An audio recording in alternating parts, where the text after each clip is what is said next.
छत्रपती शिवाजी महाराज की जय भवानी। लातूरच्या या भूमीमध्ये जगातील सर्वात लोकप्रिय असे देशाचे यशस्वी प्रधानमंत्री नरेंद्र मोदीजी यांचं मनापासून स्वागत करतो, त्यांना मनापासून धन्यवाद देतो।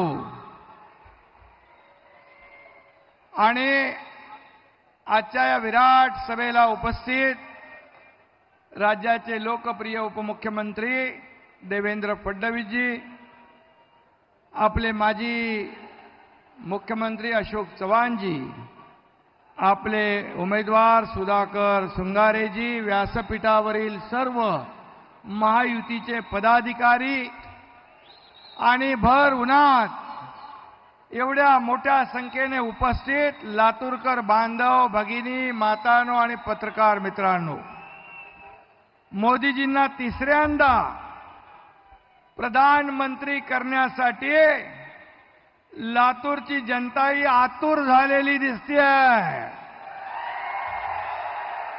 त्यामुळेच आग ओकणाऱ्या सूर्याची पर्वा न करता इथं मोठा जनसागर लोटलाय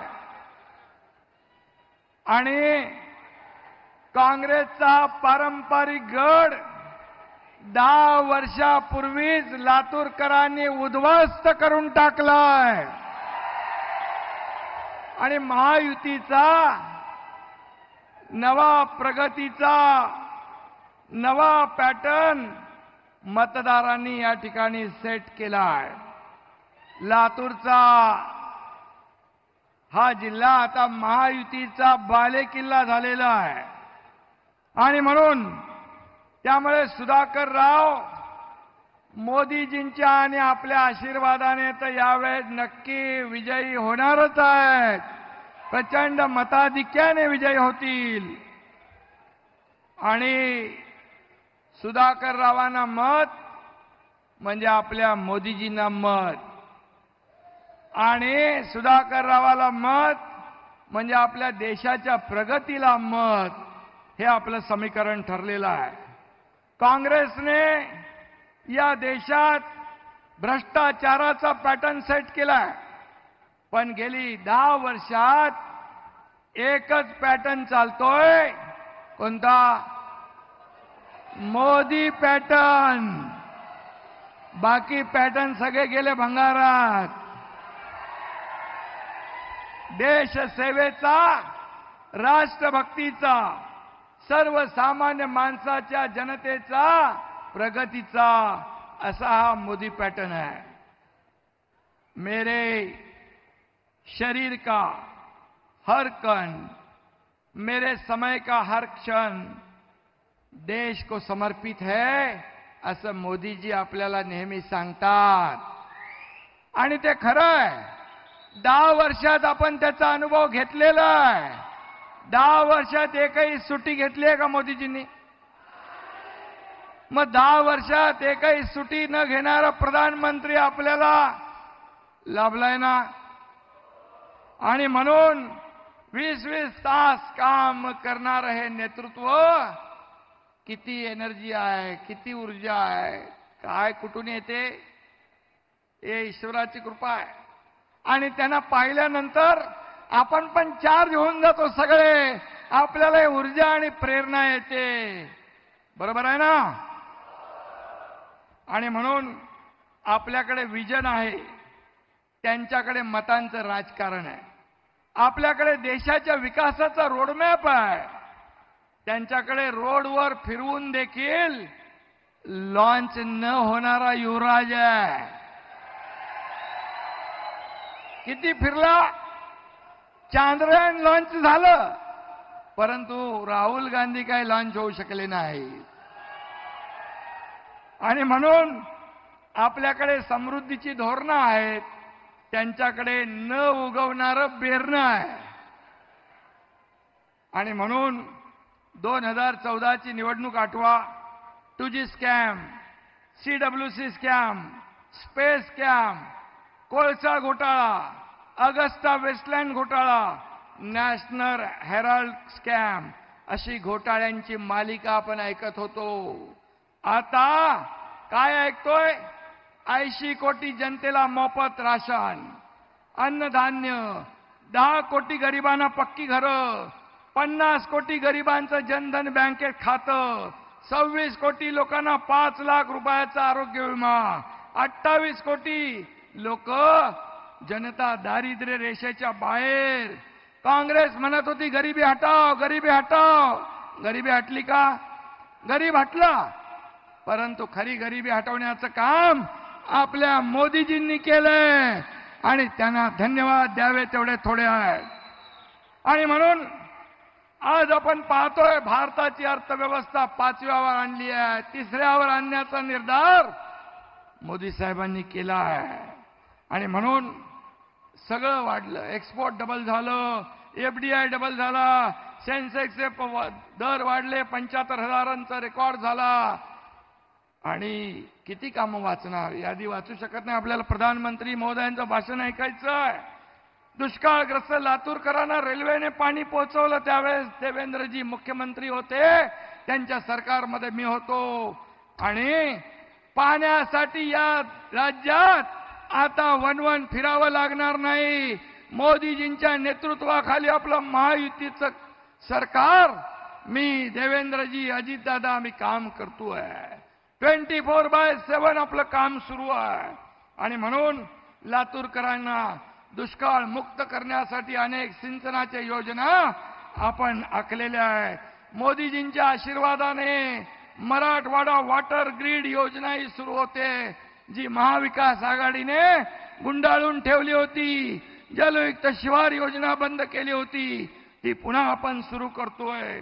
वंदे भारत ट्रेन्स देखील हा लातूरचा पॅटर्न आहे. 400 पैकी 120 ट्रेन या लातूरच्या कोच फॅक्टरीत तयार होतात. हे मोदीजींचं काम आहे. हे मोदीजींचं खऱ्या अर्थाने हे महाराष्ट्रावरचं प्रेम आहे. आणि म्हणून अडचणीत सापडलेल्या साखर कारखान्यांना देखील 10,000 कोटी इन्कम टॅक्स माफ करणारे हे मोदीजी आहेत. आणि म्हणून मी आपल्याला एवढंच सांगतो, भ्रष्टाचाराचा एकही डाग नसलेल्या मोदींजींना टार्गेट करण्यासाठी मुद्दे नसल्याने संविधान धोक्यात आलंय, संविधान धोक्यात आलंय असं विरोधक बॉम्ब मारतायत. परंतु महामानव डॉक्टर बाबासाहेब आंबेडकरांच्या संविधानामुळेच एक गरीब घरातला मुलगा आज या देशाचा पंतप्रधान होऊ शकला आणि आदिवासी समाजाची महिला या देशाची राष्ट्रपती होऊ शकली. आणि म्हणून अशा या पवित्र संविधानाला कुणी धक्का लावू शकत नाही. जब तक सूरज चांद रहेगा, बाबा साहेब का संविधान कायम रहेगा, हे मोदीजींनी स्वतः सांगितलेलं आहे. आणि म्हणून काँग्रेसने बाबासाहेबांचा पराभव केला. आज फक्त वोट बँकेचं राजकारण करून गरिबांना, दलितांना, शोषितांना फसवतात. आणि म्हणून आपण सावध राहिलं पाहिजे. आणि खऱ्या अर्थाने जे डिजिटल पेमेंट करणारे आपल्या ॲपचं नाव काय, तर खऱ्या अर्थाने भीम ॲप, म्हणजे बाबासाहेबांचं नाव त्याला दिलं मोदीजींनी. मऊ येथील बाबासाहेबांचं जन्मस्थळ, चैत्यभूमी, दिल्ली, लंडन मधले बाबासाहेबांचं घर मोदीजी विकसित करतायत. हे बाबासाहेबांच्या बद्दलचं प्रेम आहे. आणि म्हणून संविधान दिन साजरा करण्याचं काम काँग्रेसने नाही केलं, आपल्या मोदीजींनी केलंय, हे ते विसरले. आणि म्हणून बाबा साहेब का संविधान है सबसे महान, हर भारतवासी की वो है जान. आणि म्हणून आपण सावध राहूया. जिथं जिथं प्रचार करतात त्यांना ठोकून काढलं पाहिजे. आपण त्यांना सांगितलं पाहिजे हे चुकीचा गैरसमज पसरवत आहेत. आणि म्हणून मी आपल्याला एवढंच सांगतो की जय श्रीराम म्हटल्यावर रावणातल्या सैन्यातल्या राक्षसांना राग यायचा, तसाच राग आता या लोकांना येऊ लागलाय. तेच लोक आता मुंह में राम बगल में छुरी घेऊन फिरतायत. मतदार त्यांना थारा देणार नाहीत. जो नहीं राम का वो नहीं काम का.